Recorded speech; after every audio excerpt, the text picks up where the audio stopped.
नमस्कार, आदाब, सत श्री अकाल। मैं हूं कपिल काटपाल। स्वागत है आप सभी का इस सेशन में। आज आप मेरे साथ एक नया चेहरा देख रहे होंगे।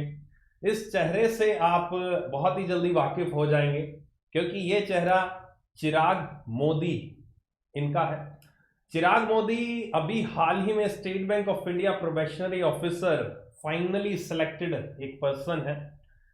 कभी इन्होंने भी अपनी जर्नी आप ही की तरह शुरू की थी एज एन एस्पायरेंट, और आज ये बैंक में सेलेक्ट होके मेरे साथ आपके लिए बहुत सारी बातें करने आए हैं।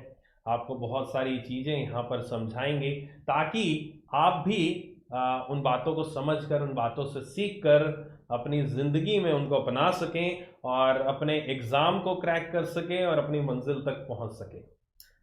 आई होप कि ये सेशन आपको बहुत ही पसंद आने वाला है, और ये पहली बार ऐसा कुछ सेशन मैं अपने इस चैनल पर लेकर आ रहा हूँ। So we can say talk with the toppers. हम टॉपर से बात कर रहे हैं, हम सिलेक्टेड पर्सन से बात कर रहे हैं, और इसी तरह ये सिलसिला हमेशा आगे कंटिन्यू रहेगा। आप सबके डिमांड पर डेफिनेटली एवरी वीक हम कोई ना कोई टॉपर, कोई ना कोई सिलेक्टेड कैंडिडेट आपके लिए लेकर आएंगे। तो फिलहाल शुरुआत करेंगे चिराग मोदी से। चिराग, सो हाउ आर यू, कैसे हो? I am fine sir. सबसे पहले तो आपको बहुत बहुत थैंक यू कि मुझे ये अपॉर्चुनिटी दी आपने। और सर बाकी तो आप सबका आशीर्वाद ही है सर, जिनकी वजह से मैं यहाँ हूँ आज। ओके चिराग, सो कैसा लग रहा है? मतलब जिस दिन रिजल्ट आया था, सबसे पहले तो वो बताओ, फिर तुम्हारे आगे बातें करेंगे कि जिस दिन रिजल्ट आया था, आई थिंक जी वो सर। शाम का वक्त था, रिजल्ट 8, हाँ, 7:30, 8 बजे, 7:30 7:30, 8 बजे थे। जी कहाँ सर। पर थे उस वक्त? मैं सर एक्चुअली अभी एसबीआई क्लर्क में हूँ, तो उस टाइम मैं घर पे आया ही था। अच्छा अच्छा, ठीक है। बस शूज़ वगैरह हटाए और फिर पता चला कि रिजल्ट आ गया है। ठीक है, तो क्या क्या माहौल था इस घर पे? माहौल तो सर जैसे मेरा सेकंड अटेम्प्ट था ये, ओके, तो थोड़ा डर था शुरू से कि लास्ट ईयर, क्योंकि लास्ट ईयर भी मैं इंटरव्यू तक गया था। ठीक है, ओके। तो इस बार रोल नंबर मैंने देखा लिस्ट में, तो मेरे को लगा कि नहीं, एक डाउट लगा। मैंने कहा नहीं, जब तक मैं स्कोर कार्ड नहीं देख लेता तब तक मैं किसी को नहीं बताऊंगा। ठीक है। तो फिर जब स्कोर कार्ड पता चला कि हाँ हम्म, फाइनल सेलेक्टेड हूँ, हम्म, तब फिर मैंने घर पे मम्मी वगैरह सबको बताया, और ठीक है। फिर वही सबको बहुत अच्छा लगा कि हाँ चलो हो गया।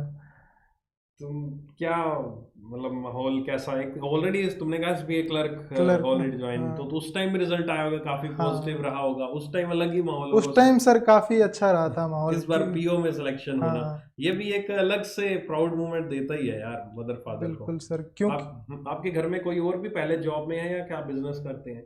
नहीं सर, जॉब में कोई भी नहीं है, मैं अच्छा ही हूँ जॉब में, अच्छा, मतलब फर्स्ट टाइम कोई फर्स्ट जॉब जॉब लगा, और वो भी गवर्नमेंट जॉब लग गवर्नमेंट। गया। कुछ मेरे जैसा ही सिचुएशन हाँ है, मेरे घर में भी ऐसा ही था कि कोई अच्छा भी सर। जॉब में नहीं था। मैं फर्स्ट पर्सन ही हूँ फैमिली से जो जॉब में था, और वो भी गवर्नमेंट जॉब में। एक अलग मूवमेंट आता है यार, आप सबकी लाइफ में भी ये मूवमेंट आएगा, है ना चिराग? सही कह रहा हूँ ना? बिल्कुल सर। मतलब मेहनत करते रहो। बस सर मेरा तो यही था कि आप मतलब मान लिया ना कि हाँ एग्ज़ाम की तैयारी करनी है, तो फिर करो, उसमें बीच में लापरवाही नहीं कि हाँ ठीक है चलो कभी कर ली कभी नहीं करी, हम्म आज कोई दोस्त आ गए तो निकल लिए। हम्म करनी है तो फिर सब कुछ छोड़ छाड़ के ही करनी है। कब से शुरू की थी तुमने तैयारी? सर मैंने प्रिपरेशन थोड़ा इधर आ जाओ। हम्म अपनी प्रिपरेशन स्टार्ट करी थी जुलाई 2020 से। जुलाई 20 2020 से, ठीक है, 2020 से तुमने शुरू। 2020 से ठीक है, वो ठीक मेरा है, फर्स्ट अटेम्प्ट था उस टाइम। ठीक है। तो उसमें मैंने एसबीआई पीओ और आईबीपीएस पीओ इंटरव्यू तक क्वालिफाई करा था। ओके, फर्स्ट अटेम्प्ट में तुमने सीधा इंटरव्यू तक पहुंच गए। पहुंच गए थे। वाह यार, ये भी बढ़िया बात है। काफी कैंडिडेट तो ये सोचते हैं फर्स्ट अटेम्प्ट में इतनी आगे जर्नी तक पहुंचना पॉसिबल नहीं हाँ है। मतलब पॉसिबल है, इज इट है। पॉसिबल? एक एक्चुअल में होता क्या सर, मेंटेलिटी होती है कि अगर हम किसी चीज़ को मन में बिठा लेते हैं ना कि ये चीज़ नहीं कर पाएंगे, तो वो चीज़ नहीं होती। अब कुछ होते हैं कि नहीं हमारा तो क्लर्क भी नहीं निकला तो पीओ कैसे निकलेगा, पीओ का भरते ही नहीं है फॉर्म, अच्छा, कि क्लर्क में ही नहीं निकल रहा तो पीओ में कैसे निकलेगा। ओके, हाँ ये बात भी सही कही तुमने। अच्छा, कुछ अपने बैकग्राउंड के बारे में बताओ, कहाँ से बिलोंग करते हो, क्या किया है तुमने, फिर आगे सब्जेक्ट वाइज बात करेंगे। सर मैं बेसिकली हूँ बीकानेर राजस्थान से, हम्म, और मैंने ग्रेजुएशन में मैकेनिकल इंजीनियरिंग में बीटेक करी है। ओके, कौन से ईयर में की थी आपने? 2019 पास आउट हूँ। ठीक है, उसके बाद कहीं पर ये बैंक एग्जाम की तैयारी तो 2020 में की, तो बीच में कहाँ पर थे? बीच में सर मैंने 1 साल प्राइवेट में जॉब करी थी। अच्छा, फिर जॉब के साथ साथ पढ़ाई की या जॉब छोड़ दी थी फिर? नहीं सर, जॉब छोड़ दी थी फिर मैंने। अच्छा, तो ये जॉब छोड़ने का कुछ ऐसा जुआ टाइप नहीं लगा यार, जॉब छोड़ रहा हूँ और मैं तैयारी कर रहा हूँ? नहीं सर, हुआ यूँ था कि जो कोरोना का जो टाइम आया था ना, उस टाइम लॉकडाउन में 1 मंथ में फ्री रहा था। हम्म हम्म तब मुझे लगा कि फ्री बैठे हैं, कुछ करना चाहिए। हम्म हम्म, तो फिर इधर उधर सर्च करा कि क्या करूं, किस में प्रिपरेशन हम्म, करूं, तो बैंकिंग का मुझे लगा कि बैंकिंग सबसे ट्रांसपेरेंट और फास्ट प्रोसेस है। तो फिर मैंने बैंक को चूज करा और उसके बाद फिर कहीं से किसी ने बताया था बैंक एग्जाम की तैयारी करो, या खुद से कहीं से सुना और करने शुरू कर दी? नहीं सर, एक्चुअल में रियलिटी ये थी कि जब मैं कॉलेज में था ना, तो मैंने सर्च करा था कि बैंकिंग की क्या है। तो उस टाइम मुझे इंग्लिश से लगता था कि इंग्लिश आती है इसमें, वो भी डिस्क्रिप्टिव, अपन करेंगे कैसे। अच्छा, तो तो उस वजह से मैंने लिखने का मन नहीं करता था? मेरे को इंग्लिश से शुरू से थोड़ा यूँ लगता था, डर सा। अच्छा, ठीक है। तो फिर मैंने इस वजह से कॉलेज में प्रिपरेशन करी नहीं बैंकिंग की, छोड़ ही दिया था। फिर ठीक है। पता चला कि नहीं, ये ठीक है, कर लेना चाहिए, क्योंकि कोई ना कहीं वीकनेस तो सबकी है, तो उसको ओवरकम तो करना ही पड़ेगा। अभी कर लो तो ठीक है, टाइम रहता है। तो फिर घर वालों का भी काफ़ी सपोर्ट रहा था उस चीज़ में, जब जॉब छोड़ी।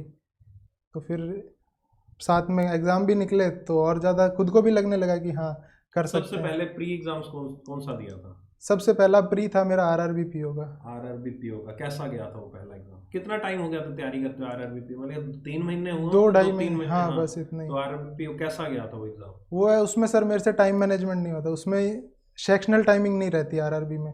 ठीक है, हाँ हाँ, तो बिल्कुल। मेरा मेन सब्जेक्ट रीजनिंग था, तो मैं रीजनिंग लेके बैठ गया ईगो पे कि नहीं, मैं तो पूरी करूंगा ये। हाँ हाँ, तो रीजनिंग में तो आ गए थे 40 में से 40, पर क्वांट के लिए फिर टाइम नहीं मिला, तो उस वजह से मेरी कट ऑफ क्लियर नहीं हुई थी। ठीक है। अच्छा, तो तुमने अपनी जुलाई 2020 में कहाँ से शुरुआत की? सबसे पहले कहाँ से फॉलो किया? खुद सेल्फ स्टडी से शुरू किया था या कहीं से कुछ फॉलो करना स्टार्ट किया था? नहीं सर, मैंने यूट्यूब से ही करी थी अपनी पूरी प्रिपरेशन, ठीक है, यूट्यूब मॉक टेस्ट वगैरह से। ठीक तो है। सबसे पहले मैंने पजल्स में थोड़ा, वो कह रहा हूँ ना, जैसे रीजनिंग सब्जेक्ट था तो इंटरेस्ट आता था पजल्स करने में। हम्म, तो मैंने अंकुश लांबा सर से पजल्स का उनके वीडियोस वगैरह देखे, तो इंटरेस्ट आने लगा। फ्री वीडियोस उनके फ्री देखे वीडियोस, यूट्यूब हाँ, पे देखे और शुरू कर दिया अपना? शुरू कर दी। ठीक है। और बाकी सब्जेक्ट फिर कैसे? बाकी सर जैसे क्वांट का था, तो मैं खुद इंजीनियरिंग बैकग्राउंड से हूँ, तो उसके लिए मैंने मॉक टेस्ट से ही प्रिपरेशन करी थी अपनी ठीक है। पूरी। ओके, मतलब तुमने अपनी जर्नी जो शुरुआत की सबसे पहले आरआरबी पीओ दिया और सेल्फ स्टडी से ही शुरू किया सेल्फ तुमने? स्टडी से ही। सेल्फ स्टडी कर रहा और तुमने आगे मतलब मैदान में कूद पड़े भाई, हाँ आगे सर, हम मैदान में अब। ठीक है। तो फिर आरआरबी पीओ तो सेलेक्ट हुआ ही नहीं, मतलब कि वो उसमें हुआ नहीं। प्रीलिम्स भी तो प्रीलिम्स क्वालिफाई, पहला कौन सा प्रीलिम्स क्वालिफाई हुआ और कब हुआ? एसबीआई पीओ ही हुआ था last year. SBF PO last year जो हुआ था, उससे पहले फिर कौन कौन से एग्जाम, एसबीएफ पीओ से पहले कौन से एग्जाम दिए थे? एक तो आरआरबी पीओ आरआरबी दिया पीओ, आपने। RRB clerk, RRB IBPS clerk, IBPS PO, SBI PO. अच्छा, सबसे लास्ट में एसबीआई पीओ दिया, तो 4 एग्जाम तब तक हो चुके थे आपके, तो कोई भी प्रीलिम्स क्वालिफाई नहीं प्रीलिम्स नहीं हुआ हुआ और था। पहला ही प्रीलिम्स हुआ और पहला ही मेन। हाँ अच्छा, आईबीपीएस पीओ भी तुमने कहा ना मेरा हुआ हाँ, था? आईबीपीएस आईबीपीएस पीओ पीओ भी भी हो गया था, नहीं, एसबीआई पीओ भी हो गया था, दोनों हो पीओ गए के थे। दोनों हो गए थे, एसबीआई पीओ, आईबीपीएस पीओ। अच्छा, पीओ दोनों कर लिया आपने, क्लैरिकल पहले वाले जो इजी वाले हैं तो वो रह गए। ठीक है। तो क्या कोई ऐसी स्पेसिफिक कोई गलती कर रहे थे जो आपने सीखा कि हाँ यार यहाँ पर मैं गलती कर रहा था, अब ये गलती मुझे आईबीएस पीओ एसबीआई पीओ में नहीं दोहरानी, जिस वजह से हो गया सिलेक्शन? सर फर्स्ट ईयर में ये था कि जो क्लरिकल में एक्चुअल में कहने में है कि पेपर इजी है, पर वो जितना इजी है उतना उसमें कंपटीशन भी ज़्यादा रहता है, कट सही ऑफ हाई बात, रहती है। सही बात है। ये मैं भी हमेशा कहता हूँ कि आप लोग, बहुत लोग ये कहते हो कि क्लर्क एग्जाम जो है वो इजी है, लेकिन कंपटीशन इसमें बहुत ज़्यादा है। मतलब जिन लोगों का पीओ की फ्रस्ट्रेशन निकालनी होती है ना, वो क्लर्क में निकाल देते हैं, वो क्लियर कर लेते हैं। और कई लोग इजी समझ के उसको, मतलब कि वो ओवर कॉन्फिडेंट में आ जाते हैं और हाँ, क्वालिफाई नहीं हो पाता। Right, okay. चलो आगे चलते हैं। तो पिछली बार आपका इंटरव्यू में सिलेक्शन नहीं हुआ? इंटरव्यू भी क्वालिफाई था, जो फाइनल कट ऑफ आती है अच्छा, मेंस और इंटरव्यू जोड़ के, उसमें मैं 1 नंबर से रहा। लास्ट ईयर में इंटरव्यू दिया था हाँ, तुमने, इस बार भी इंटरव्यू दिया? दिया अच्छा, था। इस बार तुम्हारे इंटरव्यू में कितने मार्क्स आए? 46 आउट ऑफ 50। 46 out of 50। सो इनके एसबीआई पीओ में 46 आउट ऑफ 50 यहाँ पर मार्क्स आए हैं, जो कि काफी अच्छा स्कोर एक माना जाता है इंटरव्यू के पॉइंट ऑफ व्यू से। ठीक है, ये मतलब इतना अगर आप स्कोर कर लेते हो तो एसबीआई पीओ में बाजी पलट जाती है। मतलब आपके मेंस में, अगर मैं ये तो नहीं कहूंगा कि बहुत ज्यादा कम है, लेकिन ठीक लेवल पे मेंस में हमने कट ऑफ क्लियर किया, तो अगर 40 प्लस 45 ले भी आते हो ना, तो बहुत अच्छे से हो जाता है। अब यहाँ पर मैं सबसे पहले इनसे इंटरव्यू के बारे में पूछता हूँ। एक इंटरव्यू में सबसे बड़ा जो डर होता है ना, वहम होता है दिमाग में एस्पिरेंट्स के, कि हिंदी में मैं इंटरव्यू दूंगा या इंग्लिश में दूंगा, मुझे इंग्लिश वालों के नंबर ज़्यादा देंगे या कम देंगे। क्या तुम्हारा इंटरव्यू कैसे रहा? तो इंटरव्यू एक्सपीरियंस ही बताओ, हिंदी में हुआ था, इंग्लिश में हुआ था? मेरा सर 80% हिंदी था, 20% इंग्लिश था। ठीक है, मतलब कि कोई ऐसी वो इंग्लिश हिंदी वाले को टेंशन नहीं, नहीं कोई थी। इशू नहीं थी ठीक एक्चुअल है, में। सर होता क्या, ठीक इंटरव्यू है, सिर्फ एक तरह से आपकी पर्सनैलिटी टेस्ट है ठीक है, ठीक है। कि मतलब इधर आप आ जाओ, अगर इधर आ आप जाओ, सेंटर में आ जा। उनको तुम्हारी शक्ल देखनी है बढ़िया तरीके से, बढ़िया मुस्कुरा कर। इंटरव्यू में क्या रहता है कि वो जो नॉलेज है वो तो आपने उन्होंने आपकी मेंस में चेक कर ली। इंटरव्यू के लिए रहता है कि आप ब्रांच में कैसे हैंडल करोगे कस्टमर को, आपके बोलने का तरीका कैसा है, बिहेवियर कैसा है, तो वो चीज़ जज करते हैं। उसके लिए उनको कम्युनिकेशन से मतलब है, लैंग्वेज उनके लिए कोई इशू नहीं है। आज कोई रूरल की ब्रांच में भेज दिया आपको, तो आपको लैंग्वेज का प्रॉब्लम है तो कैसे कर पाओगे उस चीज़ को सॉल्व। तो इसलिए इंटरव्यू में कोई वो नहीं है कि इंग्लिश में देना है या हिंदी में देना है। वो जिस लैंग्वेज में आपसे पूछ रहे हैं आप उसी में प्रेफर करिए आंसर देना। कुछ कैंडिडेट्स होते हैं जिनको लगता है कि नहीं हम इंग्लिश नहीं बोल पाएंगे, तो अगर बाई चांस उन्होंने आपसे इंग्लिश में पूछ लिया तो आप शुरू की 2-3 लाइन इंग्लिश में बोल दीजिए और फिर हिंदी में कम्युनिकेट करिए आगे की चीज़। और जैसा कि मेरा सेकंड एक्सपीरियंस था इंटरव्यू का, तो मेरे को थोड़ा वो एक डर नहीं था, क्योंकि फर्स्ट में था डर कि कैसा होगा क्या होगा। फर्स्ट और सेकंड इंटरव्यू में क्या डिफरेंस लगा तुम्हें? मतलब क्वेश्चंस में डिफरेंस था या तुम्हारे कॉन्फिडेंस में डिफरेंस था, क्या था? सर डिफरेंस कॉन्फिडेंस में था। क्वेश्चन तो मोस्टली सेम ही रहते हैं, नॉर्मल एचआर के, बैंकिंग अवेयरनेस ये पूछेंगे आपसे। ठीक है। पर जो मेन डिफरेंस था कि अंदर से एक कॉन्फिडेंस आ जाता है कि हाँ ये चीज़। अच्छा, एक और चीज मन में आती है कि क्वेश्चंस अगर मैं आंसर नहीं कर पाऊंगा तो क्या नंबर मेरे इतने ज्यादा बहुत ज्यादा कटते हैं, या कॉन्फिडेंस ही मैटर करता है? क्या तुम्हें लगता है? कॉन्फिडेंस ही मैटर करता है सर। और नहीं। अगर किसी कैंडिडेट में कॉन्फिडेंस ना हो, तुमने खुद अभी कहा कि मेरे अंदर कॉन्फिडेंस नहीं था, मेरा इंटरव्यू क्वालिफाई नहीं हुआ, कितने मार्क्स मिले थे उस टाइम? 30 मार्क्स थे। 30 मार्क्स मिले थे 50 में से। अगर यही तुम्हारे 40 आए तो शायद सिलेक्शन हो जाता। मेरा 32 पे सिलेक्शन था। 32 में सिलेक्शन था। ठीक है। तो वही है कि कॉन्फिडेंस फिर ये बिल्डअप हुआ कैसे? कॉन्फिडेंस एक साल में ऐसा क्या तुमने अपने आप को चेंज किया कि कॉन्फिडेंस बिल्ड हुआ तुम्हारा? जो जो आने वाले कैंडिडेट है वो पहले से तैयारी करके बैठे ना, मतलब समझ रहे हो? तुमने तो हाँ अपनी हाँ। गलतियों से सीखा, उनको वही तो जानना है आपकी गलतियों से क्या सीखा कि मैं गलती ना करूं। कॉन्फिडेंस के लिए सर यही है कि आप जो अपनी है नॉलेज उसको एनहेंस करो। सपोज कोई बैंकिंग अवेयरनेस के लिए कर रहा है, तो आप जो भी टर्म पढ़ रहे हो बैंकिंग अवेयरनेस की, उसकी पूरी इन डेप्थ नॉलेज होनी चाहिए आपको कि ये चीज़ ऐसे है तो इसमें और क्या क्या क्वेश्चंस बन सकते हैं। और दूसरी चीज़ ये है कि इंटरव्यू में आप जो सिचुएशन हैंडलिंग क्वेश्चंस है ना, उसको मेन फोकस पे रख के चलो। कि क्योंकि मोस्टली इंटरव्यू में आपसे सिचुएशन बेस्ड क्वेश्चन पूछते हैं आजकल। उनको भी पता है कि ये सब रट्टा मार के आएंगे कि ये चीज़ ऐसे होती है, तो पर्सन को जज करने के लिए वो सिचुएशन हैंडलिंग क्वेश्चन देते हैं। तो उसमें तो जो आपकी ब्रॉन एंड ब्रॉटअप आप हुए हो जिस एनवायरनमेंट में, वो चीज़ आपकी उसमें झलक जाती है इंटरव्यू के अंदर। तो कहने की बात यह है कि पहले तो बैंकिंग अवेयरनेस मैटर करता है, बिल्कुल वो सर। आपको करना पड़ेगा, अच्छे से करना पड़ेगा। और आसपास जो आपके सारी चीज़ें हैं, एनवायरनमेंट कैसा है, क्या माहौल चल रहा है, क्या देश की बातें चल रही हैं, हाँ कुछ वो कह सकते हो तुम?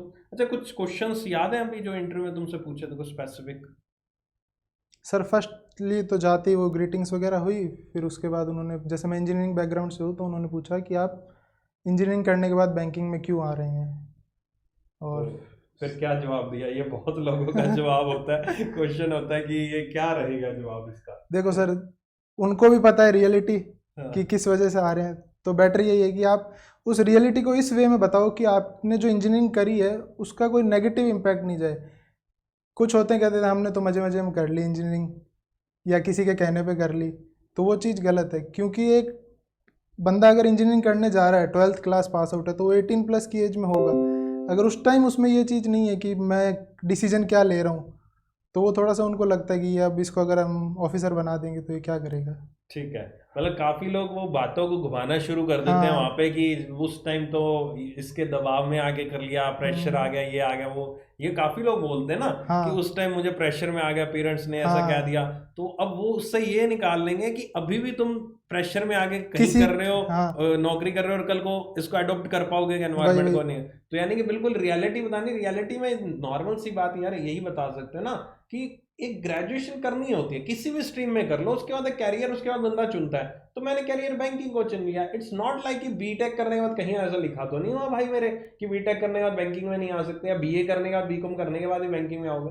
ठीक है, बीटेक के बाद और बहुत सारे लाइंस है, लेकिन हम ये कह सकते हैं ना सर, कैरियर ग्रोथ, जब मैंने बीटेक की तो उसके बाद एक कैरियर ग्रोथ को मैंने सोचा कि किस में मेरी कैरियर ग्रोथ ज़्यादा रहेगी। मैं अगर किसी ऐसी कंपनी, इंजीनियरिंग लाइन कंपनी में, टीसीएस, विप्रो वगैरह उनमें जाऊंगा तो मुझे वहाँ कैसी कैरियर ग्रोथ, वहाँ कितनी सैलरी और यहाँ कितनी salary, it's just that choice. I think यही तुमने रिप्लाई दिया होगा। यही रिप्लाई था। और दूसरा एक ये चीज़ और मैंने उसमें ऐड कर दी कि सर जो जैसे मैंने इंजीनियरिंग करी है वो मेरी जो एनालिटिकल स्किल्स और चीज़ें जो डेवलप हुई है मेरे माइंड की, वो मेरे को इंजीनियरिंग ने उसमें हेल्प करी। मतलब पॉजिटिव आपको बताना कि इंजीनियरिंग ने मुझे हेल्प करी है, आज मैं यहाँ हूँ तो इंजीनियरिंग की वजह से ही हूँ। तो उसमें कोई नेगेटिव नो शो करना कि नहीं इंजीनियरिंग कर ली हमने गलती से ये वगैरह सब। हाँ, मतलब गलती वहाँ हाँ, गलत मत बोलो कि मेरी गलती हो गई, क्योंकि फिर उनको ये लगता है कि ये बंदा अभी अगर पीओ का भी दे रहा है तो ये किसी के बहकावे में आके आ गया है कि चलो पीओ का दे देते हैं। ठीक है। अच्छा, और कोई क्वेश्चन स्पेसिफिक कोई अच्छा याद हो कि जिसकी तारीफ कोई हुई थी, ऐसे कोई क्वेश्चन कि तुमने, उन्होंने कहा बहुत बढ़िया है यार, ऐसा एक सर था कस्टमर हैंडलिंग से रिलेटेड ही था कि बैंक में कस्टमर आने चाहिए या नहीं आने चाहिए।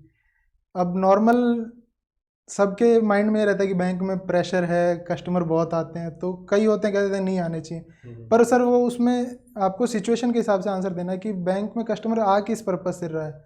अगर वो कुछ इस पर्पज से आ रहा है जिसमें हमारा बिजनेस ग्रो हो रहा है बैंक का, तो हम उसको मोस्ट वेलकम करेंगे। और कुछ है जो मतलब सपोज पासबुक प्रिंटिंग या कुछ और पर्पज से आ रहे हैं, तो उनको हम जैसे बैंक में है पासबुक प्रिंटिंग की फैसिलिटी, उसकी चीज़ें समझा सकते हैं कि आप ये चीज़ कर सको। उससे क्या हम एक पर्टिकुलर कस्टमर को टाइम भी ज़्यादा दे पाएंगे, उसकी क्वेरी भी अच्छे से सॉल्व कर पाएंगे। चलो गुड, ठीक है। अच्छा, इंटरव्यू की तैयारी तुमने कहाँ से की थी? कोई तैयारी स्पेसिफिक की थी या सीधा बस हाँ इंटरव्यू सेकंड देने गए तो कॉन्फिडेंट आ गया? नहीं सर, इंटरव्यू के लिए मैंने एक तो आपका जो अनअकैडमी वाला कोर्स पे रिकॉर्डिंग थी वो देखी थी, और दूसरा जो स्टडी नीति पे आपने मॉक इंटरव्यू लिए थे वो अच्छा, चीज़ ठीक करी है, थी। ठीक है। मतलब उससे कॉन्फिडेंस तुम्हारे अंदर आ गया था, हाँ अच्छे से बढ़िया से तुमने बिल्कुल कर लिया सर। था। ठीक है, गुड। मेन वही है ना सर कि अगर आपके चीज़ पता है, आपको नॉलेज है उस चीज़ की, तो कॉन्फिडेंस अपने आप बिल्टअप हो जाता ठीक है। है। अच्छा, तो ये तुम्हारी बातों से बस सिंपल मुझे इंटरव्यू का यही लग रहा है कि आपके आसपास की चीज़ों के बारे में आपको जानना चाहिए, हाँ पता हाँ। होना चाहिए, और अपने आप में कॉन्फिडेंस आ ही जाता है। और कहीं बोलने की प्रैक्टिस वैक्टिस करते थे, मतलब कुछ ऐसा किया कभी, जैसे लोग कहते हैं ना शीशे के सामने खड़े नहीं होकर सर, बात करना? नहीं? मैंने कभी किसी को इंटरव्यू मॉक वैसे फेस टू फेस दिया भी नहीं, अच्छा, ठीक ना है, कभी शीशे के सामने, ठीक ना है। कुछ कैमरे के सामने, बस बस। सीधा वहां गए और हो गया हाँ, बढ़िया से। मेन ही अब जैसे हमारे एक क्वेश्चन आया था इंटरव्यू में कि जो ये रशिया यूक्रेन वाला मैटर चल रहा हाँ, था, इसका पूछा था। अब वो करंट में न्यूज़ है तो आपको उसका पूरा बैकग्राउंड पता पता होना रहना चाहिए, चाहिए। पता होना चाहिए। मतलब आप वही है ना कि नौकरी के लिए जा रहे हो तो वो आपसे एक्सपेक्ट करते हैं कि कुछ बिल्कुल, आपको बाहर के इन्वायरमेंट के बारे में पता है या नहीं पता, या सिर्फ किताबी कीड़ी हो। किताब वही सर, वो और किताबी ऑफिसर कीड़ा, बना रहे हैं तो एटलीस्ट ये चीज़ तो ये एक्सपेक्ट चीज करते होनी हैं कोई चाहिए, भी। तो ये चीज है। चलो, अब सब्जेक्ट वाइज पे आते हैं अपने, है ना। हाँ जी सबसे सर। पहले तुमसे मैं क्वांट के बारे में पूछता हूँ। क्वांट की प्रिपरेशन मतलब कहाँ से बेसिक से शुरू किया, कहाँ एंड तक पहुंचे, कैसे किया? सर मेरी जो प्रिपरेशन थी वो मतलब बाकी कैंडिडेट से मुझे लगता है कुछ थोड़ी अलग सी थी, क्योंकि मैंने मोस्टली मेरी प्रिपरेशन मॉक टेस्ट से ही करी थी। ठीक है। 2 मॉक टेस्ट सफिशिएंट है। उससे क्या रहता है कि आपको कंटेंट डेवलपर 2 अलग अलग हैं, तो उनका माइंड किस वे में चलता है, तो उस ठीक है, टाइप से आपको क्वेश्चन की वैरायटी मिल जाती है। तो इसलिए ठीक 2 है, मॉक टेस्ट परचेज करे थे। ठीक है। एक तो स्मार्ट कीड़ा का ले रखा था हम्म, और एक स्टडी नीति का, 2 मॉक टेस्ट थे। ठीक है। और प्रिपरेशन मैंने जो लास्ट ईयर मिस्टेक करी थी, जैसे मैं लास्ट ईयर पहले प्री प्री कर रहा था कि चलो प्री तो निकले फिर मेंस का देखेंगे, हम्म, तो पता चला कि प्री भी नहीं निकल रहा और फिर ये सीन हो रहा है। तो इस बार मैंने फिर पहले प्रिपरेशन मेंस की स्टार्ट करी थी। ठीक है। जैसे लास्ट ईयर 1 अप्रैल को मेरा IBPS PO का आया, तब पता चला हुआ नहीं है, तो फिर मैंने उसके बाद से मेंस की प्रिपरेशन स्टार्ट करी। और जिस टाइम नोटिफिकेशन आता है फॉर्म फिलिंग का, तो जैसे मैंने फॉर्म फिल करा तो उसके बाद से प्री के बीच में लगभग महीने भर का टाइम मिल जाता है, तो उस टाइम पे मैंने प्री के मॉक दिए थे दबा के। ठीक है। अच्छा, एक दिन में कितने दे देते थे मॉक? प्री के तो मैं 2-3 मतलब जच गई ना मेरे के हाँ करना है ये, तो फिर तो मैं खाना पीना भी छोड़ देता था, मॉक भी लग रहा है। अच्छा, ठीक है। और अभी तुमने क्वांट तो फिर बेसिक कहीं से क्लियर नहीं किया? मतलब कहते हैं ना अर्थमेटिक वगैरह बेसिक क्लियर करने, हमें ये करना है, तो सेल्फ स्टडी थी क्या तुम्हारी? सेल्फ स्टडी से अच्छा, सर। मतलब कुछ कभी लगा नहीं तुमने में इतने अर्थमेटिक कैलकुलेशन, ये ट्रिक्स व्रिक्स के पीछे लोग भागते हैं, ट्रिक्स ये सीख लो वो सीख नहीं लो। सर, मैं रियलिटी बताऊँ ना, मेरे को आज कोई अभी पूछ लेना 17 9 जगह होते हैं, मेरे को ऐसे रट्टा हुआ याद नहीं है।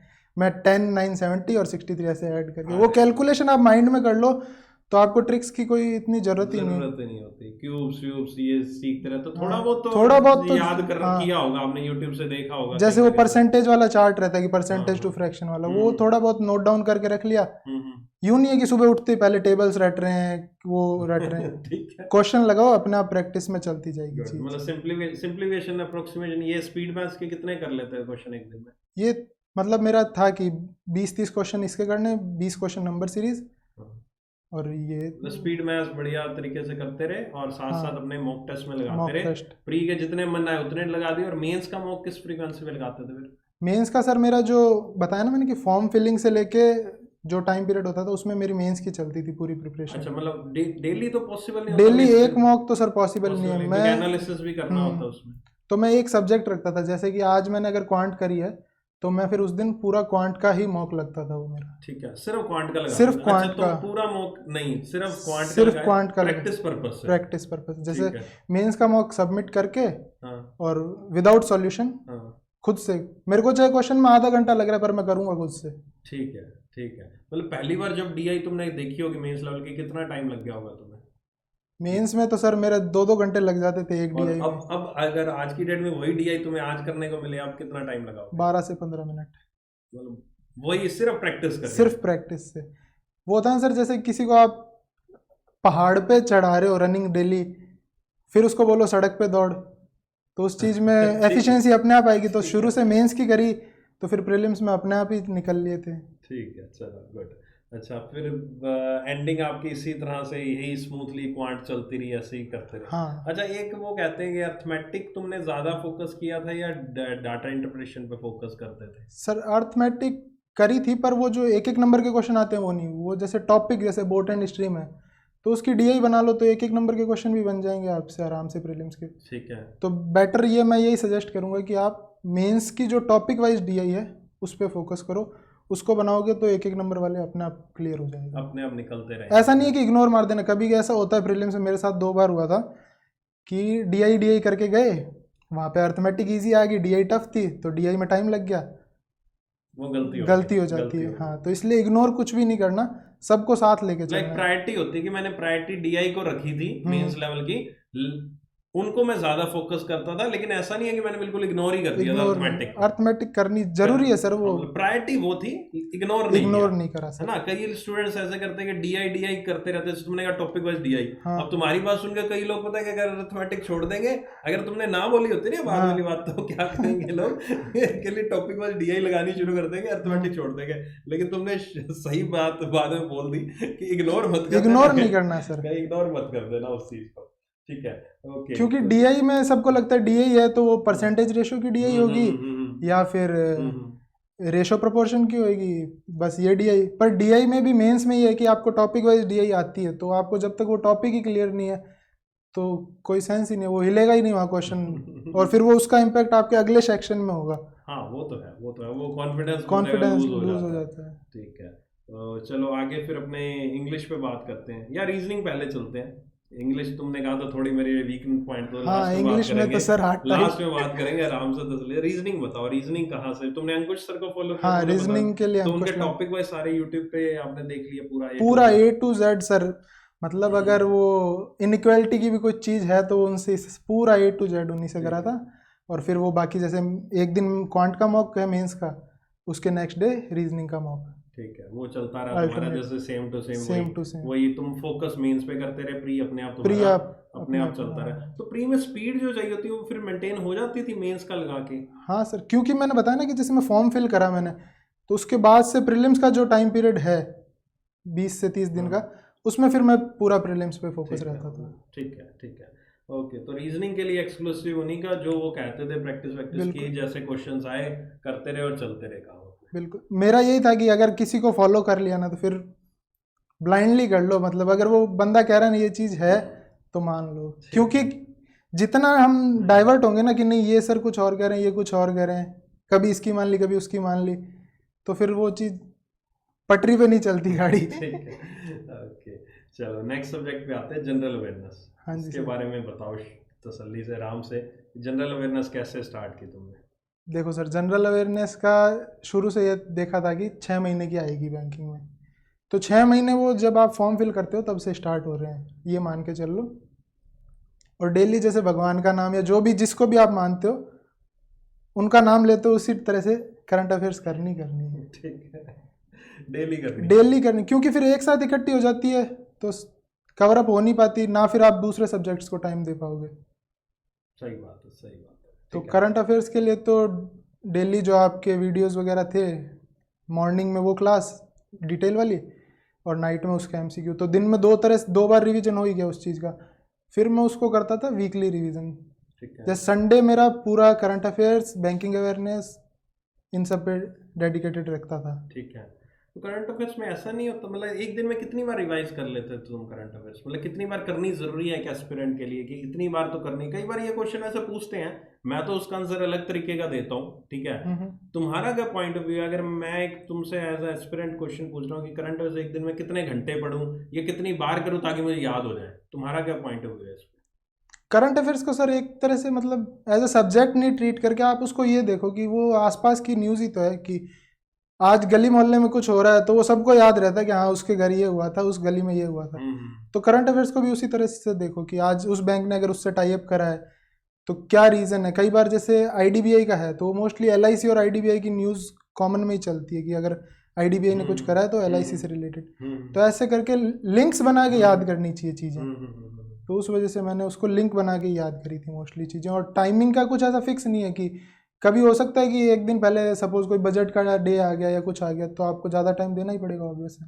ठीक है, मतलब जितनी देर में आपको याद हो जाए उतना ही टाइम देना, मैं तो यही बोलता हूँ। याद का भी सर मैं एक चीज़ हाँ। बता दूँ, मैंने आज तक कभी नोट्स बनाए ही नहीं करंट अफेयर्स के। अच्छा, ठीक है, वही मैं पूछने वाला था, हाँ, नोट्स बनाते नहीं थे नहीं कि नोट्स नहीं, पीडीएफ मिल जाती है, हाइलाइटर होता है पीडीएफ का, चाहिए उसमें हाईलाइट कर लो, नहीं तो पीडीएफ में तो हाईलाइट मिलती है चीज़ें। ठीक है, नोट्स कभी नहीं बनाते? नोट्स मेरी सर सिर्फ एक रफ कॉपी होती थी और एक पेन का पैकेट लाता था, बस 2 ही चीज़। ठीक है, तो ये बात हुई, मतलब याद करने कुछ ऐसा नहीं है कि मैं उसको बार बार पढ़ूंगा, 10 बार पढ़ के याद हो जाएगा, लेकिन एक कंसिस्टेंसी रहनी मेन बात है चाहिए। कंसिस्टेंसी का। डेली पढ़ रहे हो और उसको वीकली या 15 दिन बाद जैसे भी रिवीजन कर रहे हो तो वो चीज रिटेन रहेगी माइंड में, रहेगी सर। रहेगी। अच्छा, तो जो क्विज लगाते हैं, जैसे तुमने कहा रोज डेली एक क्विज लगा दिया, हाँ तो हाँ। इसी तरह कोई वीकली या मंथली क्विज भी लगाते रहते थे या सिर्फ रिवीजन पढ़ते ही थे, थ्योरी? नहीं सर, क्विज भी लगाते थे, जैसे कुछ यूट्यूब वगैरह क्या गूगल वगैरह पे आपको मिल जाती है नॉर्मल क्विजेस। दूसरे वेबसाइट पे हाँ क्विज लगाओ, क्विज, 15 दिन बाद लगा लो। मैं भी यही बिल्कुल। कहता हूँ कि आप हर एक 15 दिन बाद या हफ्ते बाद एक क्विज दूसरी उसमें वेबसाइट क्या, से लगा सकते वही हो। तो सर, कई बार जैसे मैंने मॉक टेस्ट में बताया कि आपको 2 कंटेंट डेवलपर के माइंड का कंटेंट मिल रहा है, सही बात है। सेम मॉक में भी यही है कि इंसान है, गलती हो ही जाती है, कभी कुछ कोई न्यूज़ छूट गई तो हम्म। वो सपोज 2 दिन बाद कहीं और कवर हो रही है, आपने आज ही कर ली, तो जब 2 दिन बाद उस चीज़ को पढ़ोगे तो याद आता है कि हाँ ये चीज़ मैंने उस दिन करी थी। क्विज के मामले में आप कह रहे हो कि 2-3 अपनी जगह पर सोर्स को हाँ, फॉलो कर सकते हो, लगा है ना? सकते हो और क्विज के। कंटेंट आप एक रिलीजियसली फॉलो करते हो और कंसिस्टेंट रहो उसमें। बिल्कुल। बस ये मेन फंडा है। और हफ्ते में एक दिन पूरा पूरा करंट अफेयर्स को। करंट अफेयर्स और को बैंकिंग अवेयरनेस कैसे करते थे? मतलब बैंकिंग, एक बार की थी या बार बार पढ़ने की जरूरत पड़ी नहीं थी? सर एक बार में हो जाती है बैंकिंग अवेयरनेस का, ऐसा कुछ नहीं है कि उसको कोई रॉकेट साइंस नहीं है, नॉर्मल आप सीखने लायक चीज़ें हैं उसमें, कि जैसे केवाईसी का कितने टाइम पीरियड बाद करनी है, सीसीओडी अकाउंट क्या है, और जो भी ये सब लोन्स चीजें मतलब वगैरह। एक बार आपने पढ़ ली, बस उसको रिटेन कर लिया, कंसेप्ट समझ लिया, हाँ, कंसेप्ट क्लैरिटी है, कंसेप्ट कंसेप्ट समझ लिया और बात खत्म बस। बिल्कुल उसके बाद तो आई थिंक वो चीजें करंट अफेयर्स में रिपीट ही होती हैं। बिल्कुल वो। बैंकिंग, हम जो करंट अफेयर्स में बैंकिंग का पोर्शन पढ़ते हैं, करंट हाँ अफेयर्स हाँ, में डेली न्यूज आती है बैंकिंग की, तो उसमें रिपीट होती रहती हैं वो चीजें। वो तो तो है आपके सर। वो चीज रिवाइज होती रहती है। इनकेस अगर आप भूल जाते हो तो उस टॉपिक पे दोबारा जाओ और उस टॉपिक को पढ़ लो, इसमें राइट? सर एक चीज़ और मैंने जो करी थी करंट अफेयर्स के लिए, कि जो आरबीआई की वेबसाइट है उसके जो सर्कुलर है ना, उसमें क्या रहता है कि कोई आज की डेट में कुछ उन्होंने करा है तो उस सर्कुलर के अंदर पुराना जो पीडीएफ वगैरह कुछ है उसका लिंक दिया हुआ रहेगा। देता बिल्कुल दिया होता तो वो चीज़ आप उससे क्या, एक तो आपकी इंग्लिश में भी हेल्प मिलेगी कि आपकी रीडिंग उससे इम्प्रूव होएगी, क्योंकि और दूसरा ये है कि जो बैंक के सर्कुलर्स वगैरह आते हैं, जब बैंक में लगेंगे, अभी जैसे मैं क्लरिकल में हूँ तो कभी कभी आता ही है सर्कुलर, तो उसको रीडिंग करनी भी आ ही जाएगी कि हाँ, वरना फिर ब्लैंक की ऊपर से जाता है कि ये क्या दे नहीं, अब दिए। एक चीज यहाँ क्लैरिफाई करके जाओ, क्योंकि तुमने आरबीआई सर्कुलर का नाम तो ले दिया, आरबीआई सर्कुलर होते हैं बहुत बड़े बड़े, अब तुमने बोल दिया वो लग जाएंगे पढ़ने के लिए, और मुझे पता वो नहीं, पढ़ नहीं पाएंगे, वो सारा दिन लगा देंगे, पढ़ नहीं पाएंगे वो। पूरा नहीं पढ़ना ना सर, उसमें ये है कि हाँ उस टॉपिक से रिलेटेड, जैसे आरबीआई ने कुछ करा है लॉन्च, हाँ जैसे इनोवेशन हब वाली कोई हाँ न्यूज़ आई थी, हाँ तो वो पता रहना चाहिए कि आरबीआई ने क्यों करा है, हाँ। क्या इसके पीछे का और रीजन। एग्जाम पॉइंट है, उससे रिलेवेंस, और इंटरव्यू में हाँ, भी काफी अहम ये रोल प्ले करता है, बिल्कुल आपको पता है, बिल्कुल। वही आसपास की चीजें आपको उससे आइडिया लग जाती है। जी सर। इसके अलावा कुछ और करंट अफेयर्स में स्टैटिक अवेयरनेस कुछ स्पेसिफिक कही थी, या वही करंट कुछ वाला भी ही? नहीं, मैं करंट अफेयर सिर्फ 6 महीने करी थी, बाकी कोई बैंकिंग हिस्ट्री नहीं, कुछ भी नहीं मेरे को। चलो आज की एक डेट में भी नहीं याद कि बैंकिंग में पहला कौन सा बैंक था, बाद में। ठीक है, नहीं वो नेशनल पार्क, स्टेट नहीं कैपिटल, नहीं, रिवर्स, कुछ भी नहीं। डैम्स वो नहीं याद वो तो किया? सर एसएससी वगैरह के पर्पज से फिर भी ठीक है, बैंकिंग में इतना नहीं याद। बैंकिंग में ही है कि मान लो कोई एमपी की न्यूज़ आई थी, वो जैसे केन बेतवा लिंकिंग प्रोजेक्ट चल रहा था, हम्म। तो आपको उधर का पता रहना चाहिए कि उसके आसपास की वो कौन से पार्क्स हैं, उस स्टेट में क्या है ठीक है, वो उससे रिलेटेड जो रिलेटेड है। स्टैटिक होगी वो पता होनी क्योंकि चाहिए। पेपर सेट करने वाला भी ये तो है नहीं कि वो बैठ के पूरा पढ़ के फिर करेगा, उसको भी जो आसपास की न्यूज़ है उसी में से क्वेश्चन बनाने।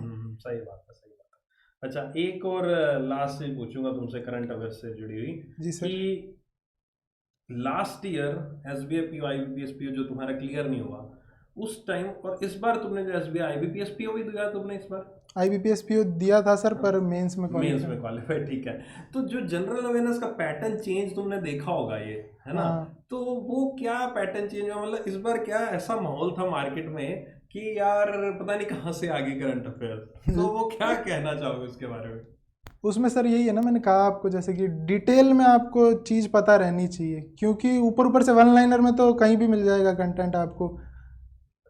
एक्चुअल में एग्ज़ाम इसलिए नहीं होते सिलेक्शन लेना, वहाँ उनको है कि कौन सा बंदा किस पॉइंट पे वीक है, उधर से उसको निकालें। उसको वहां से हाँ, वो इसलिए हो रहे हैं एग्ज़ाम, सिलेक्शन के लिए तो इतनी भीड़ में कहाँ।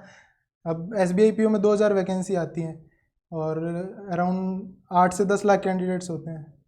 तैयारी तो सभी कर ही रहे हैं, चलो 1-2% छोड़ दें कि जो हवाबाजी में भर दिए, बाकी जो जेन्युइन जिनको नीड है वही कर रहे हैं प्रिपरेशन। तो इसलिए डिटेल में जितना पढ़ोगे उतना ही सही है, क्योंकि एग्ज़ाम में एक वन लाइनर तो सब पढ़ के आएंगे, सबको पता है ये चीज़ ऐसे है। नहीं देखो, एक मैं तुम्हें बात बता यहाँ पूछूंगा तुमसे, एक है वन लाइनर, ठीक है, एक है डिटेल। डिटेल में भी कितना डिटेल, मतलब मैं जब करंट अफेयर्स पढ़ाता हूँ, मैं यहाँ पर काफी लोग मेरे स्टूडेंट्स होंगे यहाँ पर, वो हाँ यही कहते हैं कि सर बहुत ज्यादा डिटेल में पढ़ा देते हो, मतलब इज दैट रिलेवेंट कि इतनी ज्यादा डिटेल में मैं इतना ज्यादा रिटेन रख पाऊंगा कि नहीं रख पाऊंगा, ये बहुत इंपॉर्टेंट चीज है। मतलब समझ रहे हो, मतलब मैंने बहुत डिटेल में पढ़ा दिया, हाँ हाँ। एक टीचर ने वन लाइनर में पढ़ा दिया, एक पर्सन कहता है कि मुझे तो 20-25 नंबर चाहिए, तो मैं डिटेल में क्यों पढ़ूं, मैं वन लाइनर पढ़ के 20-25 नंबर ला सकता हूँ क्या नहीं ला सकता, वो चीज हो सकती है या नहीं हो सकती? नहीं हो सकती ना सर। अभी आईबीपीएस पीओ का जो करंट ईयर पेपर हुआ था, उसमें मतलब 15-20 नंबर से ऊपर लाना डिटेल में पढ़ गया वो भी नहीं ला सकता था। तो ये वन लाइनर वाले वो फिर उस टाइम पे फिर उनको लगता है सेक्शनल की वजह से रह गए हम। अच्छा, अब ये चीज मुझे बताओ कि जो डिटेल वाला है, जो कह रहे हो कि 15-20 नंबर भी नहीं आए, वो उसमें ऐसा क्या आया क्या था कि जो पढ़ नहीं पाए, मतलब कि जो आया नहीं या माइंड में नहीं आया, रिवीजन की कमी थी या कोई कंटेंट की कमी थी, कहाँ कमी थी? सर उसमें मेनली यही रहता है कि रिवीजन में थोड़ा बहुत लापरवाही कर जाते हैं। शुरू के तो क्या प्रिपरेशन करी, शुरू के 2 महीने जोश में फुल रहते हैं कि हाँ। नहीं, इस बार ये भी तो था ना कि जैसे लिखा होता रीसेंट न्यूज़पेपर वगैरह वगैरह से कुछ आउट ऑफ हाँ बॉक्स क्वेश्चंस थे, मैं ये एग्री करता हूँ, मैं मानता हूँ, मैं स्टूडेंट्स को बोलता हूँ हाँ इस बार आउट ऑफ बॉक्स क्वेश्चन थे जो हाँ, नहीं पढ़े हुए थे। तो वो इस बार लाइन लिखी तुम्हारे हुई भी, थी। तुम्हारे साथ भी फील हुआ होगा ये फील चीज हुआ था कि डेफिनेटली सर। दिसंबर न्यूज़पेपर, नवंबर न्यूज़पेपर, हाँ, ये चीजें हुई थी, राइट? वही हुआ ठीक था है, सर। सेम आईबीपीएस पीओ में यही जो आप बता रहे हो, सेम यही सीन था। सेम यही था। तो मैं वही स्टूडेंट्स को उसके बाद बता रहा हूँ, तो अभी हम जो करंट अफेयर्स पढ़ रहे हैं वो स्पेसिफिकली उसके अकॉर्डिंग ही पढ़ रहे हैं। अभी मैंने काफ़ी ज़्यादा चेंजेस अभी करंट अफेयर्स में हमने देखे हैं, किए हैं, उसके अकॉर्डिंग न्यूज़पेपर से क्या चीज़ आ रही है, क्या चीज़ें सोच के एग्जामिनर बना रहा है, उसी के अकॉर्डिंग यहाँ पर आपका कंटेंट जो है ना वो आपका बनाया जा रहा है, उसी के अकॉर्डिंग ही बनाया जा रहा है फिलहाल, एज ऑन डेट जो मैं आपको प्रोवाइड करा रहा हूँ। तो थोड़ा सा इस चीज़ को फोकस कीजिएगा कि करंट अफेयर्स का जो पैटर्न है बहुत ज़्यादा चेंज हो चुका है, उस करंट अफेयर्स के पैटर्न को आपको समझना पड़ेगा, सीखना पड़ेगा। अगर नहीं सीखोगे, नहीं समझोगे ना, तो क्या होगा, फिर वो पीछे रह जाओगे, और वो कुछ नंबर जो होते हैं ना सेक्शनल कट ऑफ नहीं निकलने के चक्कर में ना फिर पूरा पूरा एक साल खराब हो जाता है। बिल्कुल सर। राइट, वो और चीज at the time of exam भी ये लगती है चीज कि सपोज जीके का सेक्शन करा, पता चल ही जाता है, प्रिपरेशन करते हैं तो कि हाँ कर पाएंगे, कैसा सीन है, तो फिर उसके नेक्स्ट सेक्शन पे आपको उसका डेफिनेटली इम्पैक्ट मिलेगा, क्योंकि है तो वही पर्सन ना जो एग्जाम दे रहा हाँ, है, क्यों माइंड वही है, माइंडसेट वही है। माइंड सेट चलो तो वही। अब नेक्स्ट टॉपिक पे चलते हैं, इंग्लिश सेक्शन। इंग्लिश सेक्शन तुमने कहा कि स्टार्टिंग में बोला था डिस्क्रिप्टिव, मेरी तो हवा टाइट थी कि हाँ, डिस्क्रिप्टिव का उसकी कैसे वजह से होगा। मैंने फील ही नहीं करा था ना हाँ, इंजीनियरिंग तो के टाइम फिर पे। ये डिस्क्रिप्टिव का डर कैसे दूर किया? डिस्क्रिप्टिव का सर डर ऐसे दूर करा कि मतलब रूल्स वगैरह तो मेरे को याद नहीं रहते थे, सच बताऊं तो मैं भूल जाता था, एक बार पढ़ लिए पर एग्जाम के टाइम पे साफ हो जाता था कि क्या रूल्स है। तो उसकी वजह से फिर मैंने ये करा था कि इंग्लिश के लिए जो भी मेरा था फील्ड ऑफ इंटरेस्ट, जैसे मैं इंजीनियरिंग से हूँ तो मुझे ये ऑटोमोबाइल और इन सब की न्यूज़ में काफ़ी इंटरेस्ट रहता था, तो मैं उससे रिलेटेड टॉपिक गूगल पे डाले और उसको रीड कर लिए। ठीक है। क्योंकि शुरू में मैंने भी करा था कि वो एडिटोरियल वगैरह द हिंदू इन सब से, पर मेरे को नींद आ जाती थी। ठीक है।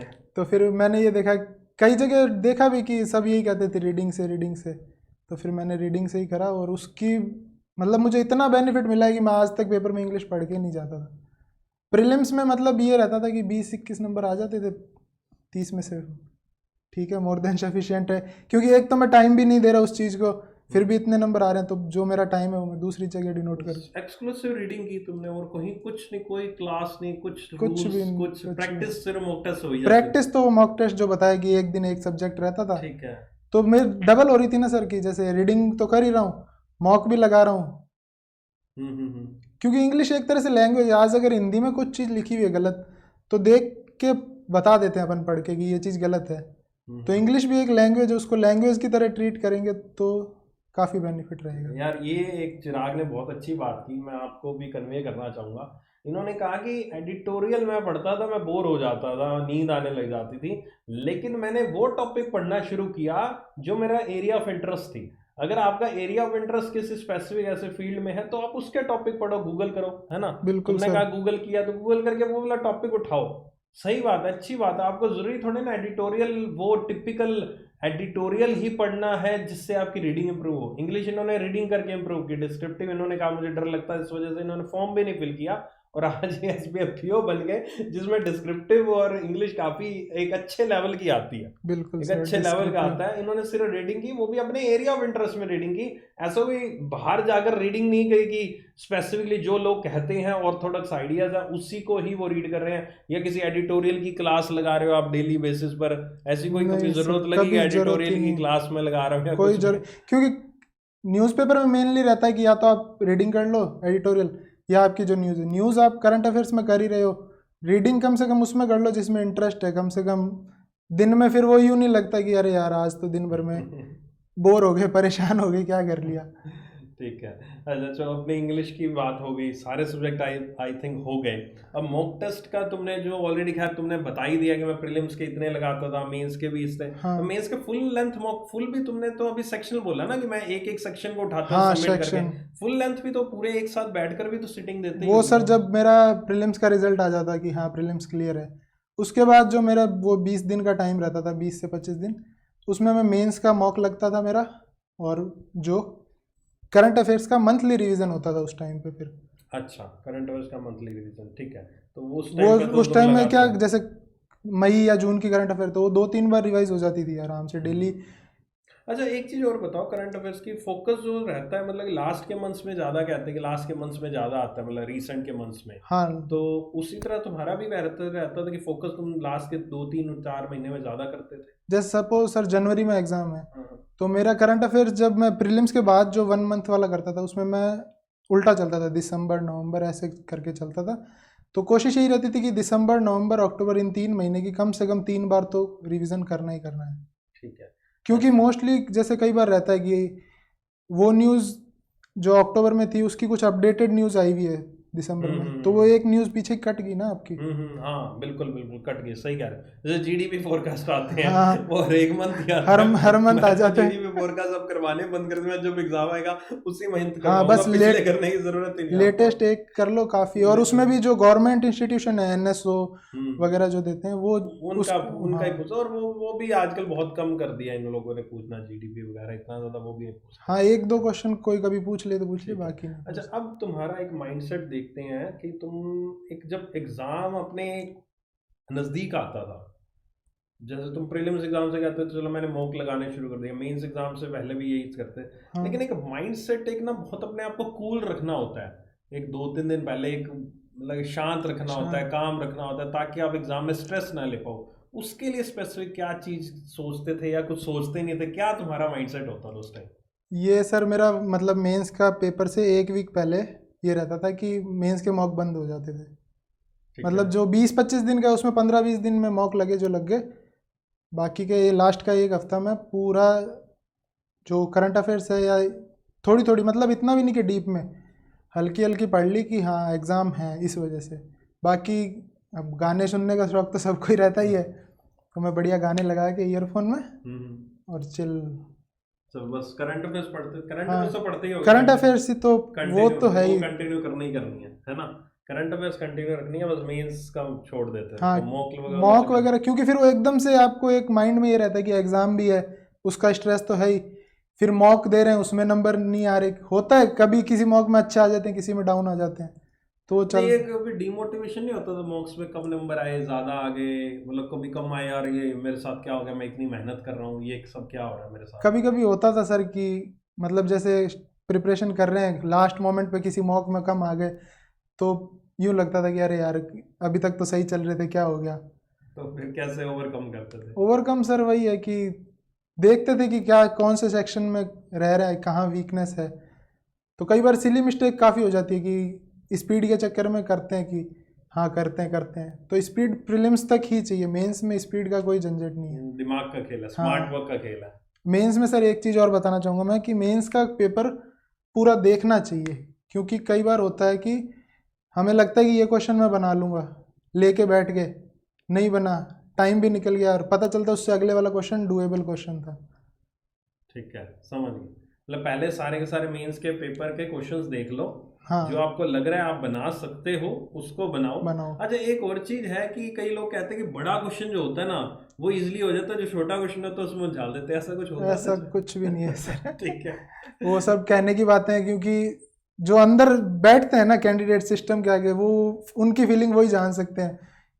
बड़ा तो क्वेश्चन देखते ही अपने आप एक बार तो लगता है अरे यार ये इतना बड़ा है और सामने घड़ी चल रही है, तो इसलिए कहने की बात है। कभी कभी हो जाता है कि हाँ रहता है कि कोई चीज़ उसने घुमा के ही दी हुई है उसमें, और कुछ नहीं है। ठीक है। अच्छा, अब जो एक चीज मैं पूछूंगा लास्ट में तुमसे कि तुमने स्टार्टिंग में अगर तुमने जॉब छोड़ी अपनी, हाँ सर। ठीक है, तो पूरी प्रिपरेशन पीरियड के दौरान वो प्रेशर कहीं ना कहीं माइंड में रहा होगा कि मैंने जॉब छोड़ी है और मुझे कुछ करना है।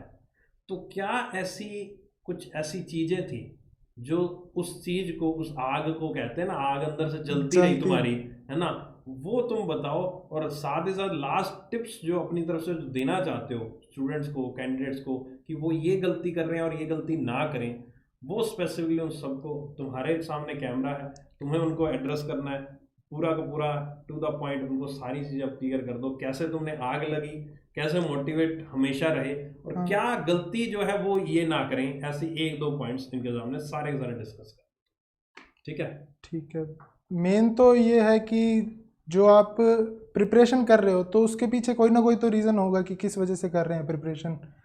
कुछ होते हैं कि जिनको फैमिली में सपोर्ट करना है, किसी को फाइनेंशियली कुछ प्रॉब्लम्स हैं, तो वो रीज़न आपको हमेशा आपके माइंड में रहना चाहिए कि हाँ मैं इसलिए कर रहा हूँ ये प्रिपरेशन। मैंने जॉब छोड़ी थी अपनी, तो मुझे ये था कि नहीं, मुझे फैमिली को सपोर्ट करने के लिए करना है, तो फिर अंदर से अपने आप रहता है कि नहीं यार करना है, क्योंकि एक तो आप अपना टाइम इन्वेस्ट कर रहे हो, दूसरा अगर कोई जॉब नहीं भी छोड़ रहा तो एटलीस्ट अगर वो कहीं जॉब करता तो कुछ तो अर्निंग होती, तो वो भी तो एक लॉस ही है ना, कि फाइनेंशियली आप अगर जॉब कर रहे हो तो कुछ फाइनेंस तो आता है आपके पास रुपीज़ वगैरह, तो वो लॉस भी है। तो वो चीज़ को ध्यान में रखते हुए अपने आप वो आग लगी रहेगी अंदर कि हाँ इसलिए करनी है ये चीज़। हो सकता है किसी का अलग अलग रीज़न हो, कुछ और भी रीज़न्स हो सकते हैं, तो वो रीज़न को हमेशा माइंड में रखना चाहिए कि ये है। और जैसा कि मेरा था कि मेरा फर्स्ट इंटरव्यू नहीं निकला था, मतलब फाइनली क्वालिफाई नहीं हुआ था, तो सेकंड के टाइम पे मेरे माइंड में पूरी वो मूवी घूम रही थी कि फर्स्ट इंटरव्यू में जो क्वेश्चन जो सिनेरियो हुआ था वो पूरा माइंड में चल रहा था। तो उसको कभी भी अपने ऊपर हावी नहीं होने देना कि नहीं यार मेरा उसमें नहीं हुआ तो इस बार भी। आपने मेहनत करी है, आप पे बिलीव रखो खुद के ऊपर कि हाँ मैं कर सकता हूँ, तो डेफिनेटली होगा। और रही बात टिप्स की, टिप्स तो मोस्टली मैंने आपको कवर कर ही दी कि जो है कि मॉक टेस्ट रूटीन में रखना है, करंट अफेयर्स है।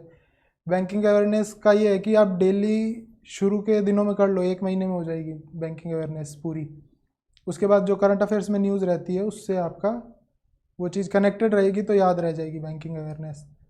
और मेंस का जैसे मैंने बताया कि पेपर के टाइम पर पूरा पेपर एक बार गो थ्रू कर लो कि हाँ ये चीज़ इसमें आई हुई है, ये क्वेश्चन कर सकते हैं।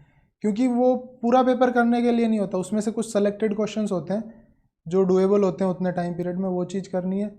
और डिस्क्रिप्टिव के लिए ये है कि जो लेटर है वो फॉर्मल इनफॉर्मल दोनों आते हैं, तो दोनों के फॉर्मेट अच्छे से तैयार कर लो कि हाँ ये फॉर्मेट है। जैसे मेरा था कि मैं फॉर्मल लेटर फिक्स था, मैं फॉर्मल ही करता था, दूसरा देखता ही नहीं था पेपर में कौन सा है। तो फॉर्मल का जो फॉर्मेट था कि sender address, receiver address, date, वो मैं घर पे कीबोर्ड पे काफ़ी प्रैक्टिस कर ली थी, मतलब वो रट गया था कि यही लिखना है वहाँ जाके, तो वो चीज़ लिखते थे। और डिस्क्रिप्टिव के जो एस्से है उसमें ये करना है कि कोई ना कोई एक टॉपिक उसमें ऐसा होगा, जैसे 2 या 3 टॉपिक्स आते हैं, उसमें से एक टॉपिक ऐसा होगा कि जो बेसिक होगा। लाइक हमारे टाइम पे आया था कि ऑनलाइन एजुकेशन के प्रो एंड कॉन्स या वर्क फ्रॉम होम के, कुछ इस टाइप से था। तो वो चीज़ जनरल आप अपनी आसपास की न्यूज़ पढ़ोगे और खुद की जो कहते हैं ना कि मेंटलिटी जो है उसके हिसाब से आंसर लिखोगे तो। और डिस्क्रिप्टिव के लिए एक पॉइंट और ऐड करूँगा कि डिस्क्रिप्टिव में कोई हाई फाई वोकेबलरी नहीं चाहिए। बेसिक आप इंग्लिश जो 10-12 तक लिखते हैं छोटे सेंटेंसेस में लिखिए, उससे आपकी एक तो पंक्चुएशन की एरर जो है वो कम होंगी और स्पेलिंग मिस्टेक कम होंगी, क्योंकि डिस्क्रिप्टिव सॉफ्टवेयर से चेक होता है एक तो जो आपकी एरर्स वगैरह हैं तो वो वहाँ हाईलाइट हो जाती हैं, तो मार्क्स तो कट होने ही हैं। तो बस ये सब था सर। ठीक है, ओके। सो आई होप चिराग से आज आपने बहुत कुछ सीखा होगा, बहुत कुछ जाना होगा, बहुत कुछ समझा होगा, और इन सब चीज़ों को अपनी लाइफ में भी इम्प्लीमेंट ज़रूर करोगे। मेन इनकी बातों से मुझे 2 चीज़ें समझ में आई हैं। पहली चीज़ ये है कि लाइफ में रिस्क आप ले सकते हो। रिस्क इन द सेंस कि इन्होंने अपनी जॉब को छोड़ के एक ऐसे फील्ड को चुना जिसको इसके बारे में मालूम नहीं था कि क्या होगा, कैसे होगा। इन्होंने शुरुआत की, जॉब छोड़ी, इन्होंने शुरुआत की और वो आगे चलता रहा। और पहले अटेम्प्ट में नहीं हो पाया तो ऑब्वियस है डिमोटिवेशन आया होगा, मैंने जॉब छोड़ी, क्यों नहीं हुआ। नेक्स्ट ईयर में इन्होंने कर लिया, लेकिन कर लिया उस चीज को अचीव। ये बहुत ही एक अच्छी बात है जो आपने जरूर सीखी होगी कि अपने अंदर की आग जो है वो जलती रहने देना, बुझाना मत। ठीक है। दूसरी चीज इन्होंने बहुत अच्छी पॉइंट जो की थी कि अपने आसपास के एनवायरनमेंट को, अपने आसपास की चीजों को जानो, ताकि वो आप अपने जो सब्जेक्ट हैं उनमें भी इंप्लीमेंट कर सको, like the current affairs, general awareness, या फिर आप इंटरव्यू में भी उस चीज को इंप्लीमेंट कर सकते हो। और मोर ओवर आप उससे इंग्लिश भी इंप्रूव कर सकते हो, जो इनका एरिया ऑफ इंटरेस्ट था उसी में रहे, और उसी में इन्होंने यहां पर अपनी वीकनेस पे काबू भी पा लिया। तो इसी के साथ आज के इस सेशन को मैं यहीं एंड करूंगा। आपके कोई भी सवाल हो, किसी भी तरह के डाउट हो तो कमेंट सेक्शन में ज़रूर बताइएगा। इस तरह के और बहुत सारे सेशंस मैं ऐसे ही टॉपर्स के साथ लेकर आता रहूंगा। एवरी वीक आपको यहाँ पर कोई ना कोई टॉपर, कोई ना कोई सजेशन के साथ ज़रूर मिलेगा, ताकि आप अपनी तैयारी को और बेहतर से बेहतरीन बना सको। चलिए एंड करते हैं आज के सेशन को। थैंक यू चिराग यार, थैंक यू सो मच यहाँ पर आने के लिए। ठीक है। और हम ये हाथ जो मिला रहे हैं, तो कोरोना अब खैर गया तो नहीं है लेकिन जा चुका ऑलमोस्ट, इसलिए हाथ मिला लिया है। ठीक है। बाकी गले भी मिले थे इनसे हम अच्छे से जब ये आज मुलाकात हुई। काफ़ी अच्छे इंसान है, काफ़ी एक काम नेचर के इंसान है, और अच्छा लगा इनसे आज बात करके। उम्मीद करता हूँ आप भी किसी दिन इसी तरह से चिराग की जगह पर मेरे साथ यहाँ पर खड़े होंगे, और यही कामना करूँगा, यही आशा करूँगा बहुत ही जल्दी आपके साथ भी मुझे इंटरव्यू लेने का मौका ज़रूर मिलेगा। Take care, love you all, bye bye.